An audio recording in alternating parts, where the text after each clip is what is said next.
Lee. Here at River Community, oh, oh, oh. They say home is where the heart is, and it is. Except they never tell you what kind of condition you might find that heart in. You see, this heart had vivid voids and deep wounds ever since day one. Ever since the day his dad left him, his mom, and 2 sons. Yet he was told to just let bygones be bygones, and your pain will be gone. Okay, easy enough, right? No, easier said than done. The sheer force of divorce had really rocked him to his core, shaking his faith so much he didn't know what to believe anymore. So he went back to what he knew when he was taught as a child, to use a loud voice and fist if anyone got wild. When the going got tough, the tough would get belts, to inflict bruises and marks that would turn into welts. He was told that family matters, but that was only from Steve Urkel. What he learned from his dad was that red and blue mixed together make purple. He would quickly become known as Yelly Dad, as his father was to him, because of all the fighting and screaming, disintegration. A family on edge at the verge of collapse. The words that were said he could never take back. And as more demands came from his job and from bills, it only gave him more reason to turn to the pills. For temporary relief until the high had died down. Then it was right back to where he left off on this merry-go-round. A cycle of violence, a cycle of fear, that his dad's dad had first started simply to see it repeated over the last 100 years. But when on earth will this madness ever end? Will light ever shine in this dark room again? Because the stress keeps on mounting, would he be better off dead? That's what he's been thinking as the ship's about to crash. Iceberg right ahead. The train's heading for a cliff, this plane's about to smash. If something's gonna happen, then it better happen fast. Pressure's bubbling over, too much to handle, the devil, his kin, his wife and his daughter, temptation and sin. Knick-knack, paddywhack, someone throw him a bone. Somebody save him from this nerve-wracking, back-breaking knapsack alone. Or so he thought.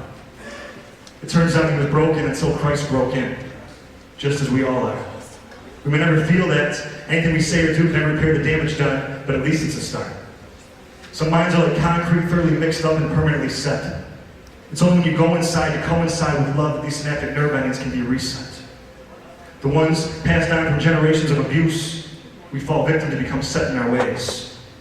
But you better bet your bottom dollar that the sun will come out tomorrow if you let him shine his rays. Oompa, loompa, doopity-doo. I've got another puzzle for you. Wonka, why don't you just give him a golden ticket so we could fix it? I guess he had to realize it wasn't up to him to save the world. Somebody already did. We have the effort, God the outcome. We can love him, he can change. And at the end of the day, we have the option to break cycles of pain. God doesn't call the qualified, he qualifies the called, the chosen. He grades on the cross, not on the curve. That's what he's spoken. To each one of us, along with promising a safe landing, not always a calm passage.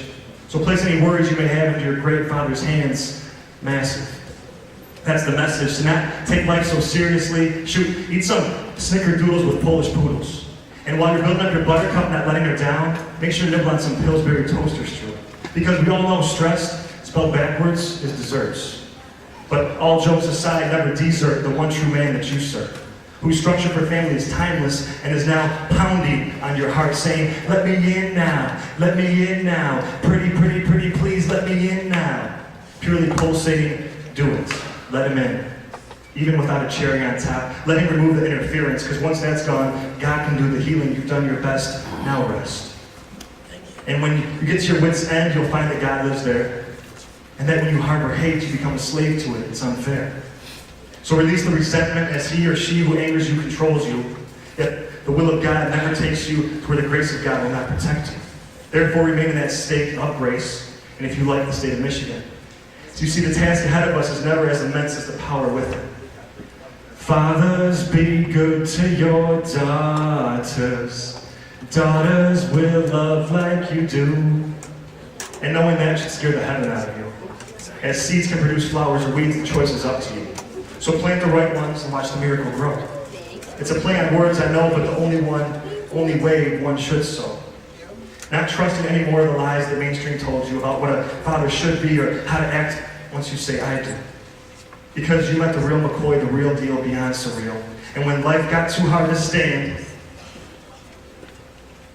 you chose to kneel before the one great king. all is made new through his salvation and wisdom. The best equation I've ever seen. One cross plus 3 nails equals forgiven.